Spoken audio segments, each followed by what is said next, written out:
Amsal pasal 17 ayat 1-28. Lebih baik sekerat roti yang kering disertai dengan ketenteraman daripada makanan daging serumah disertai dengan perbantahan. Budak yang berakal budi akan berkuasa atas anak yang membuat malu dan akan mendapat bagian warisan bersama-sama dengan saudara-saudara anak itu. Kui adalah untuk melebur perak dan perapian untuk melebur emas, tetapi Tuhanlah yang menguji hati. Orang yang berbuat jahat memperhatikan bibir jahat, seorang pendusta memberi telinga kepada lidah yang mencelakakan. Siapa mengolok-olok orang miskin menghina penciptanya. Siapa gembira karena suatu kecelakaan tidak akan luput dari hukuman. Mahkota orang-orang tua adalah anak cucu, dan kehormatan anak-anak ialah nenek moyang mereka. Orang bebal tidak layak mengucapkan kata-kata yang bagus, apalagi orang mulia mengucapkan kata-kata dusta. Hadiah suapan adalah seperti mestika di mata yang memberinya. Kemana juga ia memalingkan muka, ia beruntung. Siapa menutupi pelanggaran, mengejar kasih. Tetapi siapa membangkit-bangkit perkara, menceraikan sahabat yang karib.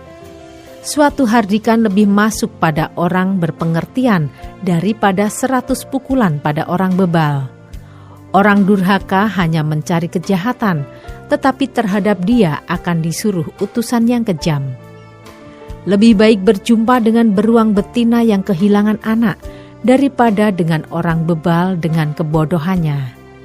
Siapa membalas kebaikan dengan kejahatan, kejahatan tidak akan menghindar dari rumahnya. Memulai pertengkaran adalah seperti membuka jalan air, jadi undurlah sebelum perbantahan mulai. Membenarkan orang fasik dan mempersalahkan orang benar, kedua-duanya adalah kekejian bagi Tuhan. Apakah gunanya uang di tangan orang bebal untuk membeli hikmat, sedang ia tidak berakal budi? Seorang sahabat menaruh kasih setiap waktu dan menjadi seorang saudara dalam kesukaran. Orang yang tidak berakal budi ialah dia yang membuat persetujuan yang menjadi penanggung bagi sesamanya. Siapa suka bertengkar, suka juga kepada pelanggaran. Siapa memewahkan pintunya mencari kehancuran. Orang yang serong hatinya tidak akan mendapat bahagia. Orang yang memutar-mutar lidahnya akan jatuh ke dalam celaka. Siapa mendapat anak yang bebal, mendapat duka, dan ayah orang bodoh tidak akan bersuka cita. Hati yang gembira adalah obat yang manjur, tetapi semangat yang patah mengeringkan tulang. Orang fasik menerima hadiah suapan dari pundi-pundi untuk membelokkan jalan hukum. Pandangan orang berpengertian tertuju pada hikmat, tetapi mata orang bebal melayang sampai ke ujung bumi. Anak yang bebal menyakiti hati ayahnya dan memedihkan hati ibunya.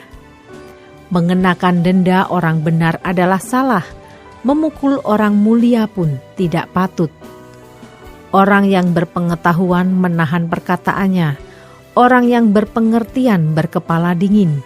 Juga orang bodoh akan disangka bijak kalau ia berdiam diri dan disangka berpengertian kalau ia mengatupkan bibirnya.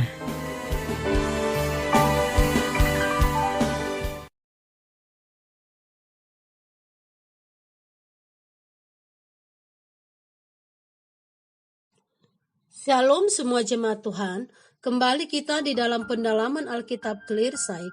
Sekarang kita sudah memasuki kitab Amsal 17. Tuhan Yesus memberkati. Setiap kita diperhadapkan kepada banyak pilihan.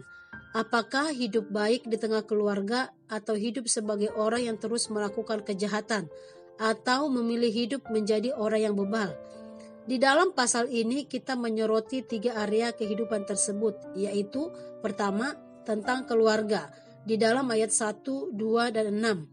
Yang kedua orang yang jahat di dalam ayat 4, 5, 8, 9, dan 11. Dan yang ketiga orang yang bebal di dalam ayat 7, 10, dan 12.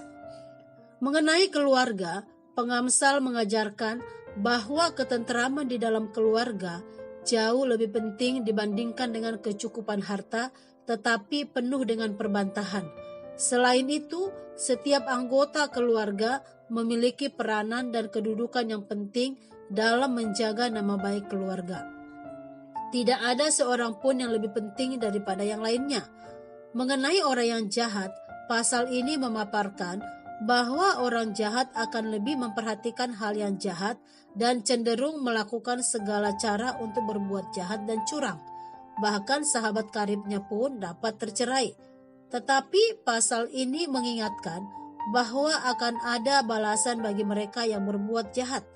Mengenai orang bebal suka mengucapkan hal-hal yang buruk, sulit untuk ditegur, dan melakukan hal-hal yang bodoh.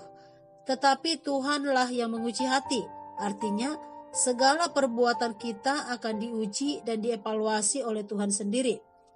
Akan tiba waktunya di mana kita akan mempertanggungjawabkan segala sesuatu yang kita lakukan selama kita hidup. Entah kita memilih hidup sebagai orang baik, orang jahat, orang bebal, semuanya akan dipertanggungjawabkan di hadapan Tuhan. Orang bijak akan menahan bicaranya dan berhati-hati.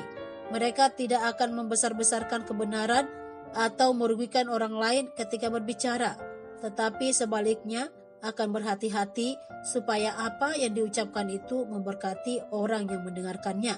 Tuhan menolong kita untuk menjadi pelaku firman Tuhan ini. Amin. Tuhan Yesus memberkati.